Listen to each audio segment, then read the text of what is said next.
Thank you, Mr. President. I appreciate the gentleman from Loudoun sharing his family story.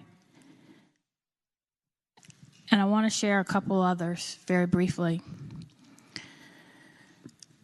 When I became pregnant while serving in the other body, the obstetrician that did my first ultrasound said, he told me some stories of some of his patients. And he said, I always find it interesting that when I tell these stories, people assume I'm not talking about an abortion, but I am. He talked about a patient who had a hole in her heart, who was on birth control because she knew if she got pregnant, she would die. But she got pregnant and had to make a very difficult decision, just as the gentleman from Loudoun's cousin did, but she made a different one. He told me the story of a patient who was pregnant with octuplets. And the option, the chances that all 8 would survive and come to term were very slim.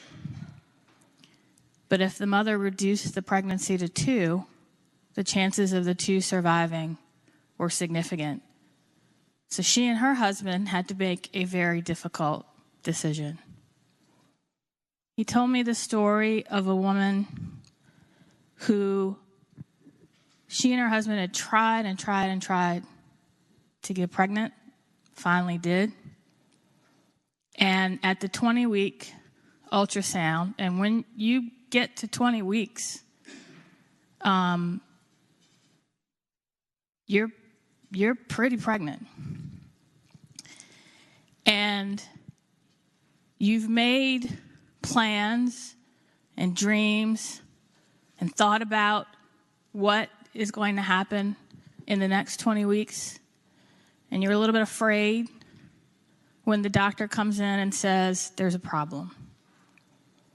And this patient found out there was a diagnosis of severe, I think it was spina bifida, which I won't go into the details about. But if that pregnancy went to term,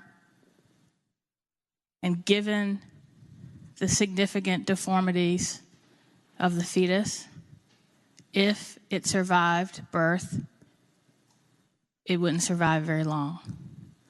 Or another patient who was given a diagnosis that if that pregnancy went to term, the minute the cord was cut, the baby would suffocate. These are very, very, very difficult decisions that people we see every day have to make. People you talk to in the halls on both sides of the aisle who have shared that this too is their story. And the point of Roe versus Wade and the cases that came afterwards were that that decision should be made, just like any other medical decision, between the patient, her family, her physician, her support system, and not government. That was the point. Because whether Roe versus Wade happened or not, whether abortion is legal or not, they're going to occur. But shouldn't they be safe if they're going to occur?